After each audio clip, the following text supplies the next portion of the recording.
20 minutos para las 9 de la mañana y hoy día es un día clave para nosotros los viñamarinos, los quilpueínos, ¿cierto? Porque en el Olivar se va a desarrollar la primera sesión de la Comisión de Vivienda y yo los tenía acá en la pantallita, ¿cierto? Ahí se los voy a mostrar, acá están. Tengo quienes son parte, ¿cierto?, de esta Comisión de Vivienda que va a estar sesionando hoy en el Olivar. Por ejemplo, se trata de los diputados Juan Carlos Beltrán Silva, que es su presidente, Paz Charpentier, ¿cierto?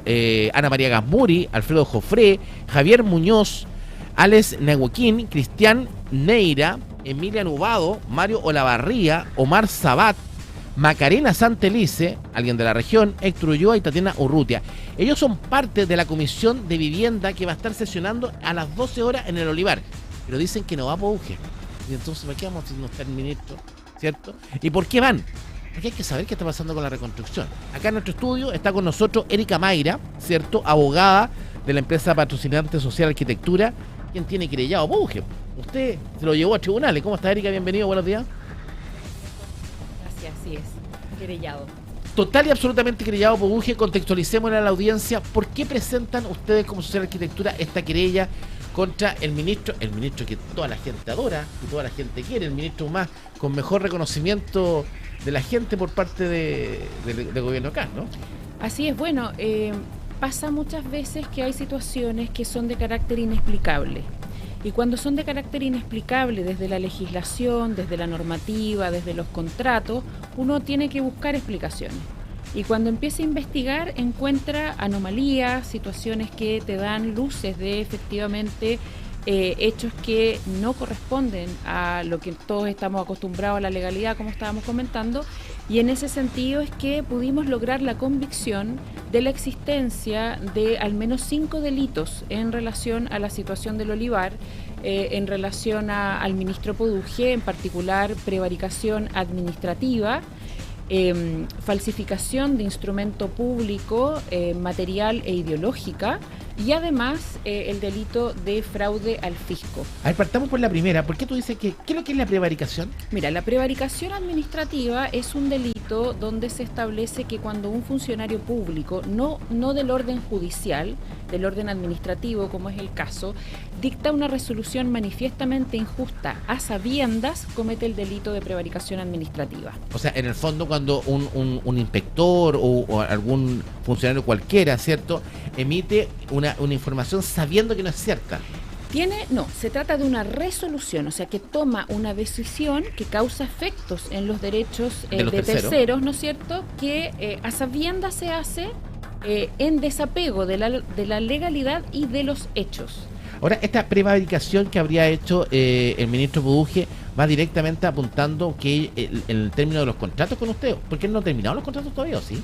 Mira, ahí hay 3 situaciones de prevaricación administrativa, o sea, nosotros imputamos 3 delitos de prevaricación administrativa en una querella criminal que fue admitida a tramitación en el Juzgado de Garantía de Viña del Mar y que ya está en manos del Ministerio Público. Y la primera se refiere a la paralización de obras, ¿ya? Esto porque, en definitiva, aquí pasa una situación, como te decía antes, absolutamente anómala. La autoridad en el contrato para efectos de paralizar las obras de construcción del Olivar es precisamente los inspectores técnicos de obra. Y hay evidencia material que ya está entregada al Ministerio Público de que esta paralización de obra se hace por el ministro, no por los inspectores técnicos de obra. ¿Ya? Claro, el que toma la decisión directa es él. Exacto, y aquí se dicta por parte de él, de su puño y letra, el ordinario 245, donde determina la paralización de obras en términos indefinidos, cuestión absolutamente fuera de la Ley General de Urbanismo y Construcción, y ahí te quiero explicar por qué esto se desapega totalmente de la legalidad, pero para establecer los hechos dicta primero esta resolución, donde además establece una suerte de amenaza general a cualquier funcionario del Servio que haga algo diferente a lo que él está planteando. Independiente que técnicamente algún funcionario pueda tener razón, él prohíbe hacer cualquier acto. Exactamente, y los amenaza con sumarios administrativos y acciones civiles y penales. Por lo tanto, evidentemente, eso es amordazar a los funcionarios en el cumplimiento de sus funciones y sus deberes. Por ejemplo, les impide generar el pago respecto de obras que ya estaban entregadas o de los estados de pago que estaban cursados, ¿no es cierto? Y en fin, una serie de cuestiones que evidentemente no corresponden a la legalidad. Pero además ordena entonces el congelamiento de los contratos, de alguna manera, por decirlo en términos más sencillos de que la gente lo entienda. Y eso no tiene competencias para eso. Se han escudado en que el ministro tiene la supervigilancia del servicio, está bien, tiene la supervigilancia, pero la ley no lo autoriza a subrogar al director del Servio en sus funciones. Entonces el ministro aparece aquí administrando un contrato, ordenándole a los inspectores técnicos de obra ciertas cosas que no corresponde que les ordene, y en definitiva así es como el 24 de marzo se paraliza esto. No es de otra manera. El 16 días después, Rodrigo Muñoz, el director del Servio, dicta una resolución donde él determina la paralización de obras, pero ya de facto estaban paralizadas. Claro. Todos los libros de obra tienen una constancia del día 24 de marzo, donde de su puño y letra los inspectores técnicos señalan que paralizan por orden del ministro en atención al ordinario 245. El mismo ordinario que en el fondo también lo ataba de mano ahora. Es importante y contextualizar a nuestra audiencia porque nuestro medio ha sido bastante criticado, ¿cierto? Porque dice que estamos contra Poduje, ¿cierto? Que estamos contra Poduje, que no queremos al ministro. Y aquí nosotros hemos hecho un seguimiento paso a paso de todos los hechos y es impresionante cómo falta, por ejemplo, que la Contraloría se pronuncie al respecto, si efectivamente en la presentación que hace la empresa constructora, ¿cierto? El abogado Barriento, que pide la inhabilidad de Poduje ante la Contraloría, y falta también el que se pronuncie la justicia. Ahora, es súper importante lo que ocurre con la demolición, porque así como viene la paralización de obra, Poduje termina haciendo este llamado a la demolición, dice voy a demoler. Y por eso es tan importante que la misma justicia, que no se había pronunciado, haya paralizado la demolición y haya dicho, a ver, para seguir aquí necesitamos una visión técnica, necesitamos un perito técnico. Perito que hemos visto informes y que ninguno decía que las casas había que derrumbar. Claro, ahí hay otro aspecto relevante. Entre medio se dictan otras resoluciones que adolecen de prevaricación administrativa por las cuales nos querellamos respecto del Seremi de Vivienda de esta región, Marcelo Ruiz, y respecto de don Rodrigo Muñoz, el director del ¿La querella que presentan ustedes contra los tres? Exactamente. O sea, es contra el ministro, el Seremi local. Exacto. Y el director de Servio local. Así es. Están los tres implicados y hay lamentablemente más funcionarios públicos implicados en esto. Y aquí a nosotros nos parece importante ampliar un poco la mirada. A nosotros nos preocupa también desde una mirada democrática y responsable en un gobierno, digamos, en un Estado democrático de derecho, como a nuestro entender, y en eso la querella intenta ser muy seria, precisa y además fundante en elementos fácticos que están establecidos, documentos, etcétera, una serie de informaciones, de que esta posición del ministro arrastra a la institucionalidad, porque los funcionarios públicos tienen un deber de obedecer. Y lo que hacen cuando reciben instrucciones u órdenes ilegales es ejercer el derecho a representación. ¿Qué es lo que pasa finalmente con los inspectores técnicos de obra? Porque cuando yo te comento que hay un delito de falsificación, es porque a ellos se les instruye falsificar ideológicamente informes para establecer, y aquí viene el hecho más grave... Para blanquear la primera decisión, ¿no? Sí, pero para establecer algo que es instrumentalmente más importante en el plan del ministro Poduje. Ya, y yo les voy a explicar ahora cómo se observa esta situación, pero se les ordena realizar informes que digan que existen graves fallas constructivas. Y eso era necesario porque bajo la cláusula contractual de la existencia eventual de graves fallas constructivas se pueden terminar los contratos. Entonces intentan obligar a los inspectores técnicos de obra a decir que hay graves fallas constructivas para configurar la causal de término. ¿Y eso se logra? ¿Esos informes se hicieron? Espérate, entonces es que esto es muy importante que lo entendamos todo. Con esa configuración de graves fallas constructivas van donde los vecinos a decirles, los citan a reuniones, a decirles que las empresas han cumplido gravemente los contratos y que deben terminarse los contratos. Y las personas, como es normal, le creen a un ministro de Estado, al Servio, a la institucionalidad y dicen, bueno, ¿dónde firmo? Ese el personaje que se llamaba Podujito, ¿cierto? ese es esa tarea hacia él. Ese personaje que es Roberto Marchand, que acaba de salir la semana pasada porque era el encargado de la reconstrucción, que no era nada más ni nada menos que el representante legal de una empresa que tenía negocios vigentes y que fue demandado por una familia damnificada. Entonces, es un escándalo esto, ¿no? Pero lo que me importa aquí, que la gente entienda muy claramente, es que a los vecinos se les cita por el Serviu con presencia de Marcelo Ruiz y en algunas ocasiones del ministro para decirles que hay incumplimiento de contrato, que tienen que desvincularse de ambas empresas de Social Arquitectura y de la constructora por estos incumplimientos graves de contrato en base a informes de los inspectores técnicos de obra que nunca existieron y que no decían graves fallas constructivas. Por lo tanto, esto constituyó en primer término la falsificación ideológica de la resolución 3384, porque la resolución en sus cláusulas cuarta y quinta afirma la existencia de estos informes, y en segundo término de las graves fallas constructivas que habilitan el término de contrato.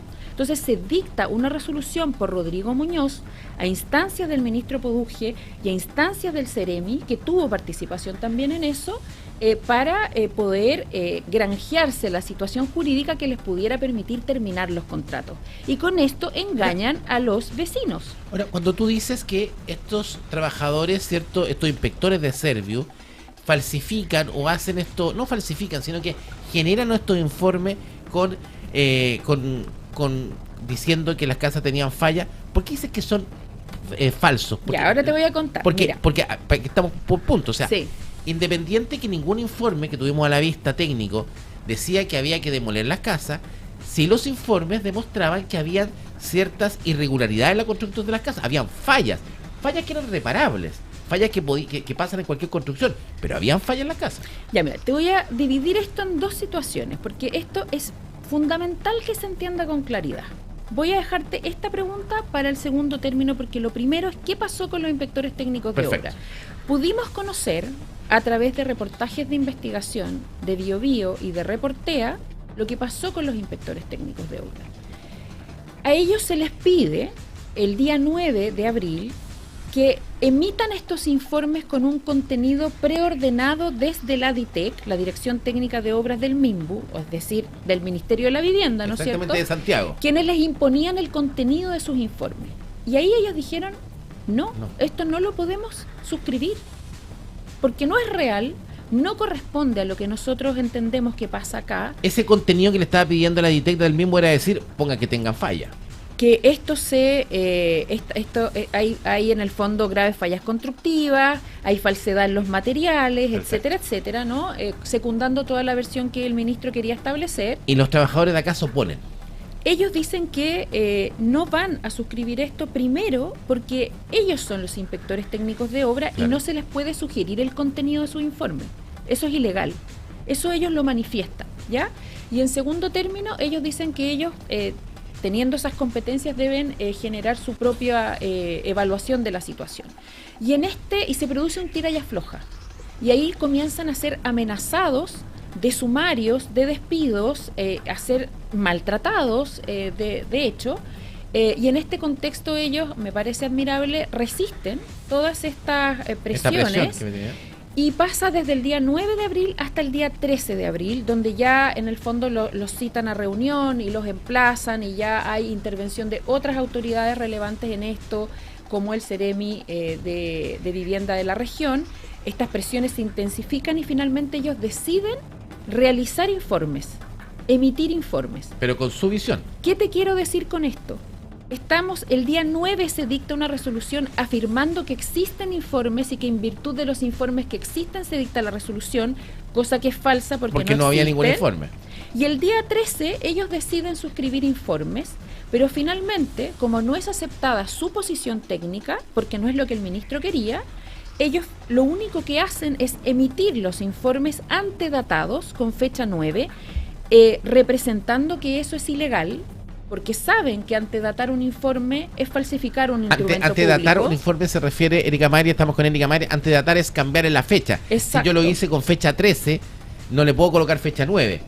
Pero como el día 9, el ministro ya había dicho que existía el informe, tenían que hacer aparecer que esos informes eran con fecha 9. Exacto, entonces le ponen fecha 9 a los informes, pero ellos resisten en lo que es privativo de ellos, y lo único que suscriben en esos informes es precisamente que paralizan obras por orden del ministro. Nada más. No consignan la existencia de graves fallas constructivas y etcétera. ¿Y por qué deciden, toman muy a su pesar, en lo que yo entiendo, suscribir o antedatar estos informes, acceder a eso, sabiendo que está mal? Porque se les comprometió que la resolución 3384 iba a cambiar su contenido falso, se iba a modificar. Cuando después ellos consultan qué ocurre con, se cambió la resolución, se les dice que desde el nivel central no se autorizó el cambio de la resolución y por lo tanto se sostiene. Y ahí ellos, ¿qué hacen? Deciden representar la instrucción y dejan constancia con copia a la Asociación de Funcionarios a través de un extenso correo de todas las irregularidades que se cometieron en esta situación, de las presiones de todos quienes participaron en esas presiones, que por cierto son más personas de las que se encuentran querelladas, y dicen que no van a participar en ninguna reunión más que tenga que ver con este asunto. Y de ahí, ¿qué es lo que hace la administración? En vez de corregir su actuar, en vez de decir, oye, aquí ya esto se nos salió de las manos, esto no corresponde, sacan a todos los inspectores técnicos de obra originales de estos contratos, los apartan, ¿ya? Y luego dictan un ordinario, el director del Servio, un ordinario, me parece 152 de 28 de abril, donde nombran 2 nuevos inspectores técnicos de obra para efectos de que realizaran informes, obviamente, acorde a lo que el ministro necesita, porque usted comprenderá que este ministro, que todos podemos observar su conducta, a muchos le puede gustar, a otros a la no, gente le encanta. Pero lo que podemos saber es que, en definitiva, lo que él pretende es que lo que él dice se haga, ¿no? Entonces, si el 24 de marzo él le dijo a los ministros, vecinos, que las casas se iban a demoler, ¿usted cree que un inspector técnico de obra nombrado ad hoc el día 28 de abril va a decir una cosa diferente? No, totalmente no. Y con ese informe de esos inspectores técnicos de obra, cosa que nos enteramos después, porque no sabíamos cómo habían logrado la demolición, ellos en el fondo decretan esta demolición haciendo firmar a las familias en base a todas estas falsedades. Y aquí quiero decir algo muy importante respecto de 4 casas que no estaban en los informes del IDIEM y que por lo tanto no tenían estas supuestas fallas constructivas. O sea, eso es gravísimo. No, el montaje. Y por eso es fraude al fisco. Y ahí viene el punto del fraude al fisco. El montaje comunicacional, yo fui cuando se nombra cuando se habla del día de la demolición, un día viernes, me acuerdo que se iba a empezar a demoler. Personalmente fui al Olivar. Me di una vuelta por los diferentes lugares. Y claro, cuando se habla de la casa que van a derrumbar o que van a sacar, primero una casa que no está terminada. Segundo, una casa que no estaba dentro de los informes. Era un show mediático. Exactamente, sí. Exactamente, es un show mediático, y eso a mí, yo quiero aquí recoger lo que tú señalaste en un minuto, de que te critican porque estás en contra del ministro Puduje. Nadie está en contra de nada. Aquí nosotros lo que estamos haciendo es denunciar hechos ilícitos, concretos, comprobables. Pero no dejemos la lista, porque dentro de esa crítica, dentro de esa crítica que nos hacen a nosotros, dicen, sí, pero aquí las casas estaban con problemas, pues Jorge me dice. Las casas tenían problemas. Y es efectivo, las casas tenían un problema, ¿no? Voy a ir a eso, pero ¿por qué te decía esto de esta crítica que te hacen a ti? Porque yo también dije en una oportunidad que esto era un show mediático, y no lo dije por tener una animadversión contra el ministro. Lo dije porque efectivamente estamos hablando desde un punto de vista del contraste de los hechos, en que se presentan primero, cuando el Ceremi da el punto de prensa, está en una casa que no es de la constructora San Sebastián y que no tiene nada que ver con nosotros. Ya, eso se los digo de inmediato. Y luego, en la tarde, se genera la demolición de las otras casas que sí son de aquellas que están en el contrato, y se hace, como te decía, en casas que tenían el 27,7% de construcción, que no tenían el diseño de las casas que fueron criticadas, que no contemplaban los famosos paneles Fastwork, que no tenían nada que ver con nada de las observaciones que se hicieron. Y ahora vamos al tema de las observaciones, etcétera. Mira, quiero ser muy precisa en esto. Primero, se genera una fiscalización por parte de la DITEC, que tampoco es legal, es una fiscalización ad hoc. La DITEC, si tú miras la ley que regula las facultades del ministro y de la dirección ahí cuando técnica, llegan los inspectores de Santiago, esta claro, gente, con Alfred Richter, cuando tú miras lo que ellos pueden hacer en relación a obras particulares, eso es ilegal. No tienen facultad de ir a determinar algo respecto de obras particulares para que se genere una paralización. Ellos tienen posibilidades de visitar obras, pero con fines generales de política pública. Por ejemplo, fuimos a visitar 10 obras de construcción de distintas constructoras, de distintas entidades patrocinantes, y determinamos, voy a inventar algo, que por ejemplo tienen demoras constructivas que dicen relación con la falta de cemento, por decirte. Entonces vamos a impulsar una política en este sentido o en otro. No para ir a fiscalizar un contrato en particular. Eso es lo que nosotros entendemos desde el punto de vista de la legislación concreta. Entonces ya tenemos una situación ilegal. Desde ahí se genera una interpretación de ciertas, digamos, observaciones que ellos hacen, que nosotros no tenemos ningún perito independiente que las establezca, pero nos guiamos después porque el IDIEM señala ciertas cosas. O sea, el IDIEM que te dice, oye, usted está fallando aquí, acá y acá. Claro, el IDIEM señala ciertas cosas. Dicho sea de paso, a nosotros ni a la constructora nunca se nos dio traslado para decirnos, por ejemplo, sobre los estudios de suelo. Nunca Servio les dice a ustedes, oiga, ¿sabe qué? Oye, se están equivocando en construir esto, este punto, nada. Nada. No son notificados nunca. Nunca, nada. De hecho, voy a usar un término coloquial, salimos literalmente volando a partir del 24 de marzo las dos empresas. O sea, sin derecho a réplica. Nada, absolutamente nada. Si eso que decía la constructora me decía a mí que efectivamente habían pedido muchas veces reunirse con el ministro para que le diera explicación y para tener la oportunidad ellos de revertir el tema y nada. Y eso es muy llamativo, porque cuando tú te niegas al diálogo, probablemente es porque tienes algo que ocultar o algo que temer. Porque si no, ¿cuál es el problema, no, de hacer un diálogo, de hacer el sumario administrativo? A nosotros nos revocan el convenio marco, que es un segundo delito de prevaricación administrativa, sin siquiera abrir un sumario administrativo que estaba establecido en el convenio marco. O sea, saltándose todas las reglas. En el fondo, para cerrar, Erika, en el punto de las diferencias o los aspectos técnicos que tenían problemas las casas, para que podamos contextualizar también a la audiencia y a la misma gente del Olivar, siempre existen problemas en los contratos de construcción. De hecho, yo vi el contrato y tiene puntos de definición para cada cosa. Exactamente. Los contratos con la construcción, por ejemplo, dice, le pongo un ejemplo, un contrato puede decir, en caso que haya diferencia en las ventanas, esta es la forma de resolución. En caso que haya diferencia en el suelo, esta es la definición. O sea, hay problema para todo. Y aquí, si bien hubo problemas, también el contrato definía cómo se tenía que solucionar ese problema. Exacto, mira, yo te voy a dar un dato duro. La cláusula octava del contrato señala que incluso si hubieran situaciones que dicen relación con la seguridad y la habitabilidad, que son precisamente las que se nos están criticando, acá, claro, no dice que hay que terminar el contrato. No dice que hay que demoler las casas. ¿Cuál es el punto que dice la cláusula? Dice expresamente que se tienen que adicionar obras. Exacto. ¿Te fijas o no? Entonces, mira, esto quiero dejarlo muy claro. Cuando tú analizas la Ley General de Urbanismo y Construcción, cuando tú analizas la ordenanza y analizas este contrato, lo que te das cuenta es que todo el espíritu de estas normas, de estos tres cuerpos normativos, los contratos también son cuerpos normativos, es que efectivamente se construyan las obras.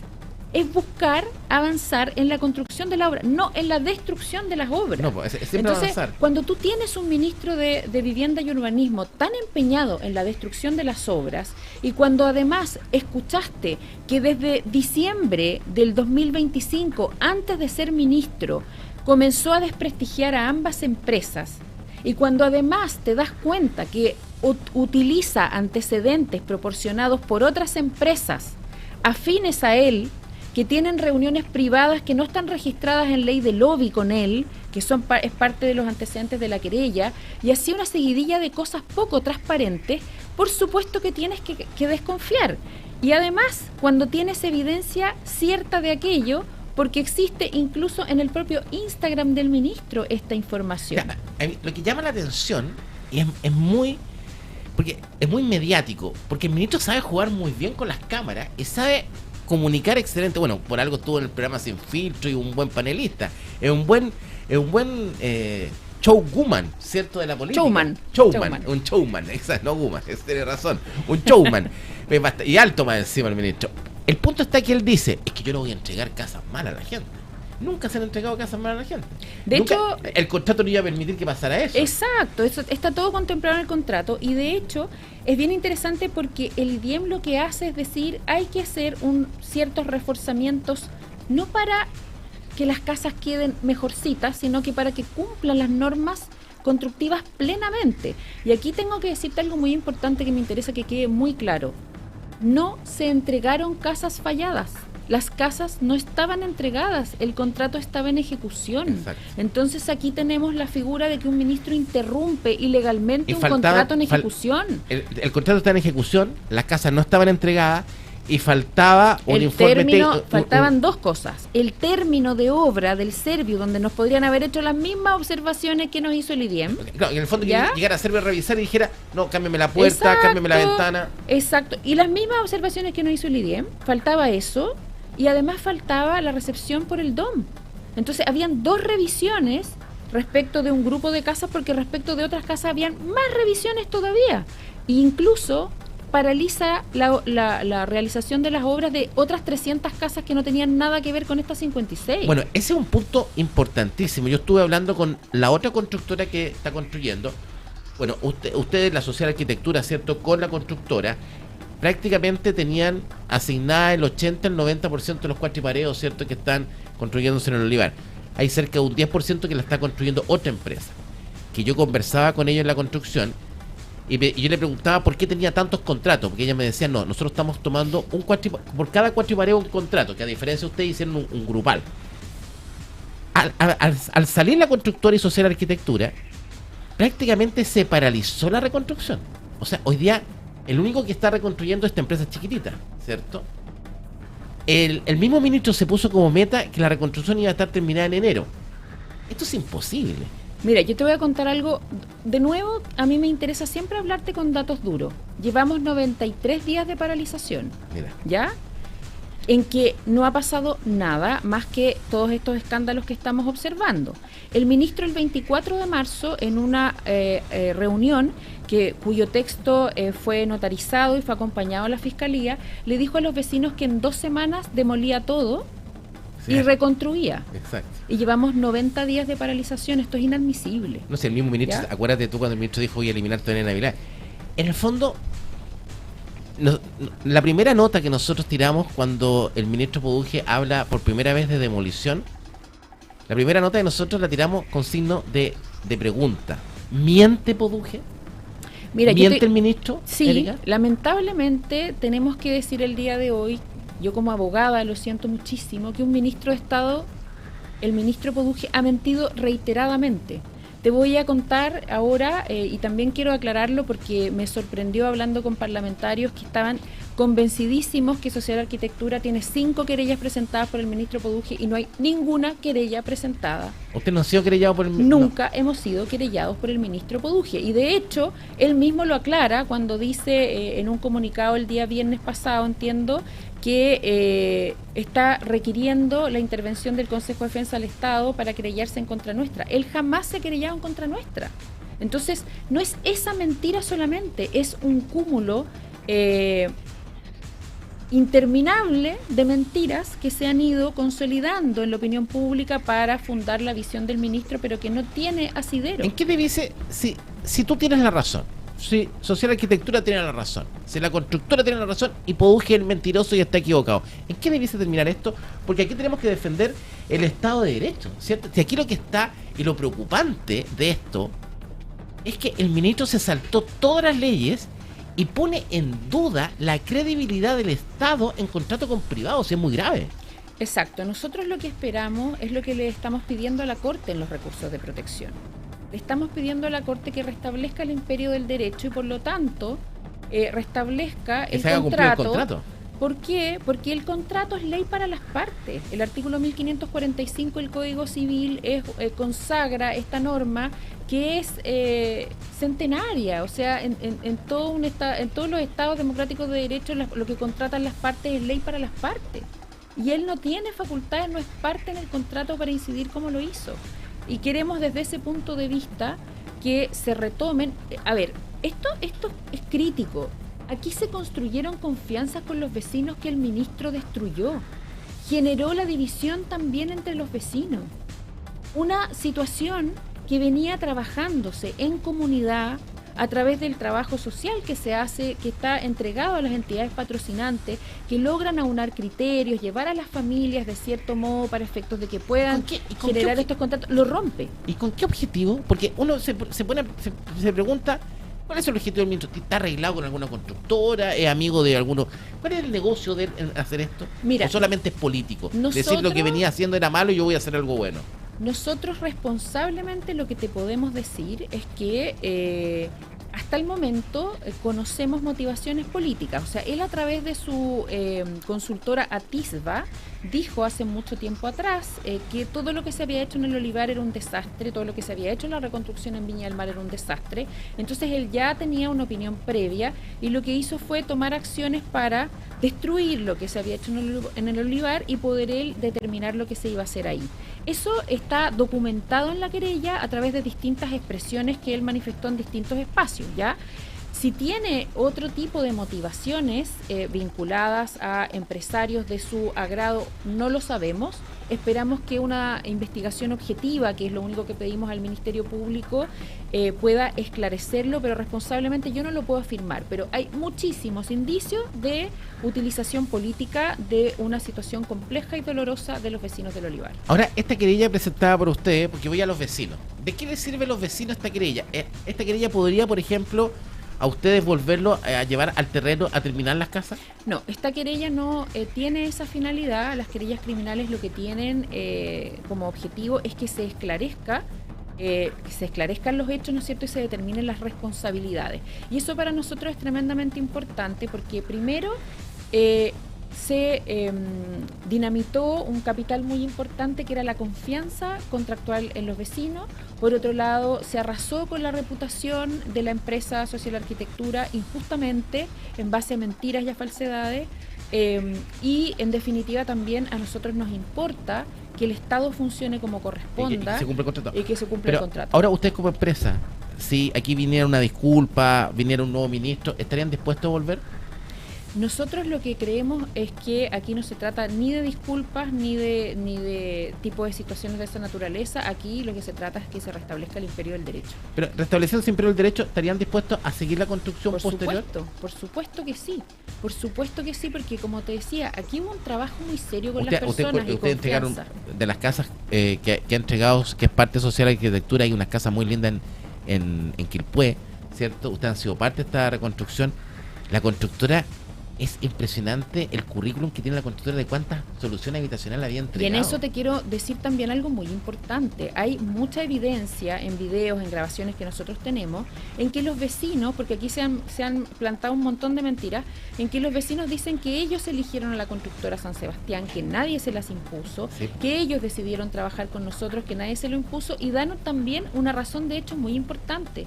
Dicen que las demás constructoras no fueron porque, por lo mismo que tú estás planteando, el Olivar es un terreno difícil. Y con esto quiero cerrar. Estamos con Erika Mayra, cierto, abogada de la entidad patrocinante social arquitectura. Quiero terminar. Y un tema que no entendía yo, porque yo decía, ¿por qué es tan difícil esta reconstrucción? Y aquí yo creo que se tomó una medida inicial mala desde el comienzo dentro de la logística de la construcción.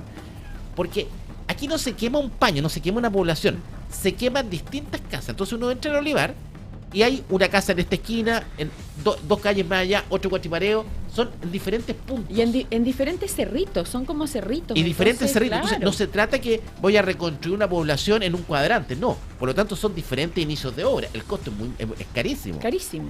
De hecho, por ejemplo, las terminaciones, la otra constructora me decía que ellos las ponen, no van dentro del convenio. Bueno, en el fondo, lo que aquí debió haber pasado era que al partir de la reconstrucción se hubiese llamado una gran cantidad de constructoras para que muchas constructoras se hicieran cargo del tema. El trabajo de ustedes era titánico, porque el mismo modelo lo tenían que adaptar en diferentes partes y se había logrado, y se había hecho. Se había logrado, mira, ahí se había logrado un trabajo muy lindo de confianza con los vecinos y de trabajo y de cohesión social que el ministro rompió totalmente, ¿ya? O sea, ahora hay vecinos que no se miran, que están enojados por todo este lío que armó el ministro a partir del 24 de marzo, lamentablemente. Se había logrado un trabajo de cohesión social que es vital porque estamos construyendo un barrio. Sí, pues tenían que estar todos en un tema colaborativo muy bonito. Por supuesto. Y luego ellos habían elegido, porque, a ver, llegaron otras constructoras, pero poquísimas. La gente reconoce que no había interés en ir al Olivar, porque para estar en el Olivar había que tener ciertas espaldas, y por eso llega a San Sebastián y lo eligen a San Sebastián. O sea, y además, había que tener muchas espaldas, o había que tener una gran cantidad de constructoras chiquititas, cosa que de pasarle, ponte tú, un cuatripareo por constructora en el fondo. Claro, y además aquí, y yo en esto quiero hacer una mención muy especial, Social Arquitectura tiene una fórmula de trabajo donde presenta a los vecinos vivienda social especialmente hecha especialmente con una mirada de amor a la vivienda social, con un diseño arquitectónico precioso, sí, distinto. Los diseños son tres diseños, eran tres diseños. Exacto, y son muy bonitos, y a la gente le encantó eso. Entonces, ¿por qué le quitan el derecho a la gente de elegir una vivienda social que tiene quizás un mejor diseño, una mejor categoría? Tenían paneles solares, tenían un montón de características que hoy ya no se les están ofreciendo, y que se había hecho un esfuerzo por las empresas de generar un mejor estándar para que la vivienda social no se notara que fuera vivienda social, fuera algo mucho mejor. En el fondo podemos decir que el ministro Poduje destruyó la reconstrucción.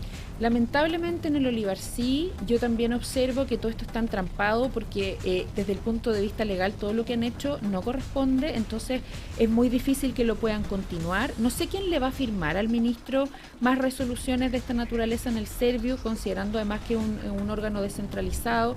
Entonces esperamos que aquí haya en algún momento un freno, un retomar a la cordura, y que se pueda continuar la reconstrucción que tanto nos costó generar. ¿Tú vas a la Comisión de Vivienda? No voy a la Comisión de Vivienda. Entiendo que es un espacio que se ha generado para escuchar a los vecinos. Entiendo que los vecinos recurrentes que han presentado en la Corte de Apelaciones sus solicitudes van a estar presentes. Así que me parece que es un espacio que ellos tienen que aprovechar de manera importante. ¿Qué se espera de esta Comisión de Vivienda? Tú tienes entonces la herramienta, está esta querella presentada contra el ministro, esta querella criminal, ¿cierto? Por prevaricación, falsificación de instrumento público, por fraude al fisco. Llevamos 93 días de paralización completa de obra en el Olivar. Vemos que no se está reconstruyendo, a no ser que esta pequeña constructora que está haciendo, que no alcanza a hacer el 10%. ¿Qué esperamos? ¿Qué esperan los vecinos? ¿Qué esperan ustedes? ¿Qué debiese venir ahora? ¿Pronunciamiento judicial? ¿La Contraloría? Mira, de la Comisión Vivienda entendemos que ellos están haciendo una labor fiscalizadora y que también se constituyen para ver las casas y para escuchar a los vecinos. Nosotros esperamos que sean escuchados, pero también como empresa decidimos poner en conocimiento de los parlamentarios la querella criminal, se las enviamos a toda la Comisión Vivienda. A toda la Comisión, a la Ana María Gasmur y todo. Sí, y esto fíjate porque nos sorprendió conversando con otros parlamentarios, no de esa comisión, que tenían entendido situaciones totalmente diversas. Entonces decidimos que desde el punto de vista del derecho de petición y para contribuir a la labor de fiscalización tenían que tener el otro punto de vista. Exacto. ¿Ya? O sea, no nos interesa que se abandericen por nadie, no es esa nuestra posición. Nosotros tenemos un trabajo muy serio, digamos, que está puesto acá en la querella y quisimos ponerlo a disposición para que ellos también tengan presentes esos antecedentes, así que esperamos que ellos puedan hacerse de una opinión directamente ahí escuchando a las personas y viendo sobre todo las viviendas. Eso en primer lugar. La Contraloría a nosotros nos ha sorprendido en su silencio, porque fíjate que hemos visto que actúa de oficio en varias situaciones y aquí hay diversos hechos que ameritarían que la Contraloría se hubiera pronunciado, pero no lo ha hecho. Así que, bueno... Ahora hay un requerimiento directo que lo hace justamente la constructora, que pide la inhabilidad del ministro en este tema. Exactamente, vamos a ver qué hace en esa materia, ¿no es cierto? Respecto de la querella criminal, se está generando una investigación donde nosotros hemos ido aportando información y tenemos... ¿Es largo el camino de la querella? Es largo el camino de la querella, pero creemos que es de justicia, sobre todo porque aquí se ha arrasado con el nombre de Social Arquitectura y con el trabajo hermoso que se había hecho por esta empresa con los vecinos, y creemos que eso no es justo y no se ha puede intentado permitir. enlodar también a la empresa, cierto, con una funcionaria del Servio que familiar de uno de los dueños de la empresa, ¿no? Exactamente, también faltando a la verdad, haciendo una serie de confusiones exprofeso.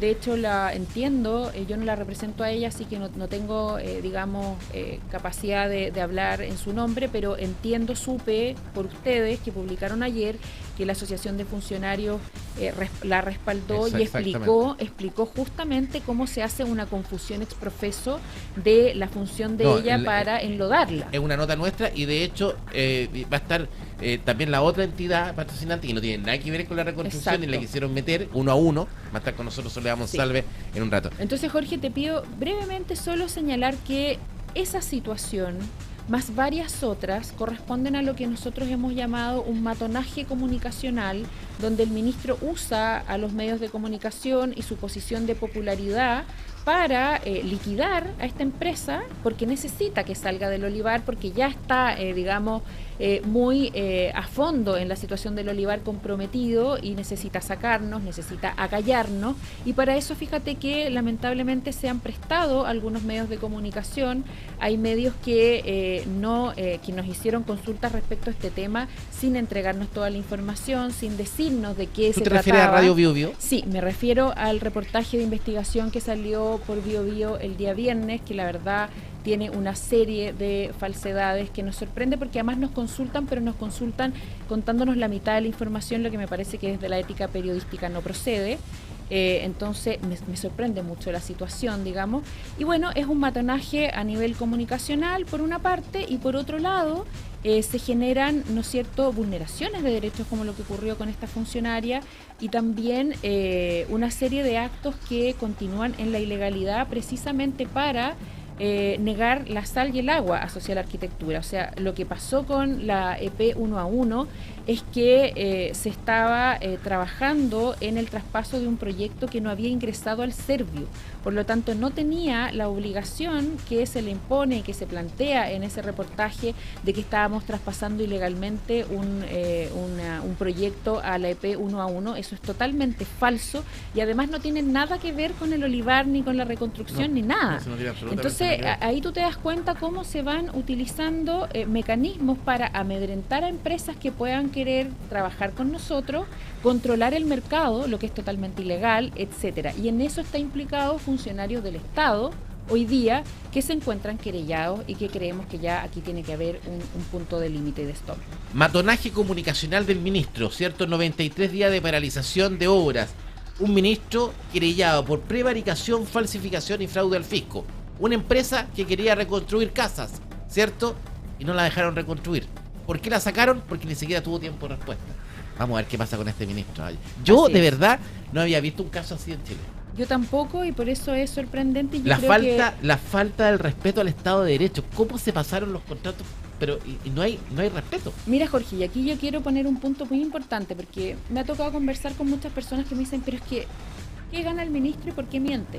¿Cómo va a mentir un ministro? Sí, ese es el punto. Y el punto es que, lamentablemente, debo decirte que estamos ante una nueva forma de hacer política, que es mentir descaradamente, instalar verdades donde hay una confusión entre lo que es la función política, la función gubernamental, el Estado, ¿no es cierto?, y sin filtro. O sea, aquí ya salimos del programa sin filtro. En el programa sin filtro la gente puede decir lo que se le plante en gana, ¿no? Pero no un ministro de Estado. No. Y en definitiva, efectivamente, nosotros no queremos promoverlo sin filtro, queremos promover la reconstrucción. Esperábamos que un ministro de Vivienda estuviera en esa línea, promoviendo la reconstrucción y no la mentira y la destrucción.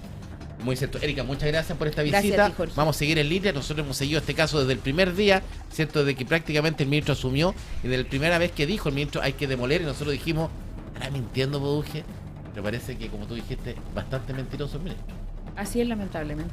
Erika Mayra con nosotros hacemos un alto comercial y seguimos. Ya viene, ¿cierto?, la otra empresa, la OTP, ¿cierto?, que vamos a poder hablando con ella, la otra entidad patrocinante que también, que no tiene nada que ver con Olivar, y la metieron en este saco.